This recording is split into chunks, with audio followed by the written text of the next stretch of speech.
Bonjour, je me présente Nadia Clément, fille de producteur agricole d'une 3e génération. Chez moi, nous grandissons avec les nouvelles innovations et tout ce que la nouvelle technologie de précision a à nous offrir pour apporter une agriculture durable et soutenable. Mes parents, très passionnés, ont toujours eu une vision de travailler pour un jour nous laisser des terres en santé pour continuer de nous soutenir, moi et mes sœurs, ainsi que nos familles futures. Dans le cadre de mon champ d'études, j'envisage d'utiliser l'innovation et la technologie à un autre niveau. Il n'y a aucun système de production ou d'amendement du sol qui corrigera ce qui ne va pas avec nos terres.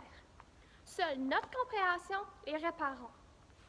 Je veux, avec l'innovation, pouvoir apporter un système qui rendra nos terrains encore plus en santé, qui par la suite apportera une agriculture plus durable et soutenable pour les générations futures. Pour ça, je me dois d'être une étudiante qui comprend ce qui rend le sol sain.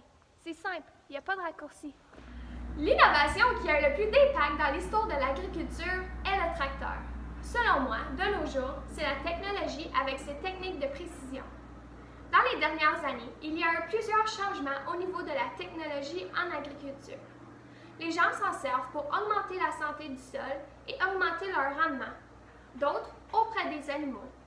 Cette nouvelle manière de faire les choses économise du temps, de l'argent et protège l'environnement. Tout en grandissant sur une ferme, j'ai grandi avec la technologie que nous avons apprivoisée dans les derniers 10 ans. Autant ça a été dur s'adapter, maintenant on voit les bénéfices que cela apporte à l'environnement, à la santé du sol, ainsi les intrants ont diminué. Avec cette technologie, on peut amasser beaucoup d'informations qui permettent à l'agriculteur de prendre des décisions mieux réfléchies. Par exemple, les intrants à taux variables, le guidage GPS.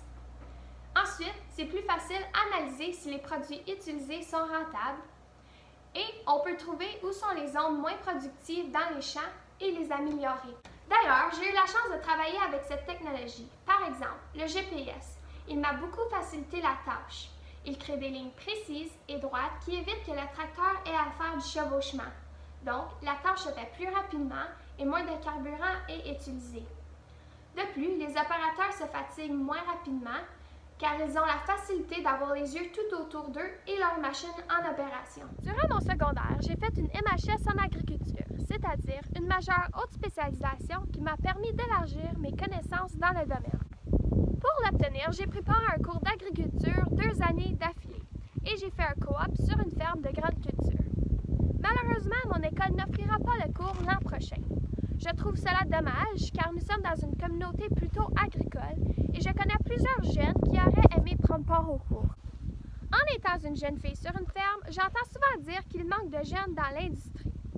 D'après moi, c'est parce qu'il y a un très grand manque de ressources auprès des écoles. Les gens ne sont pas au courant de tous les emplois disponibles dans le domaine de l'agriculture. Mon école a essayé d'aider les jeunes dans l'innovation, mais j'ai vu un très gros manque de ressources auprès des enseignants et de l'information qui nous a été remise. Pour conclure, je crois que je suis la candidate pour cette bourse. Car oui, j'aurai la chance d'en profiter pour mon éducation, mais avec mon éducation, je pourrai partager mes innovations. Ce n'est qu'à votre avantage ainsi qu'au domaine de l'agriculture. Merci.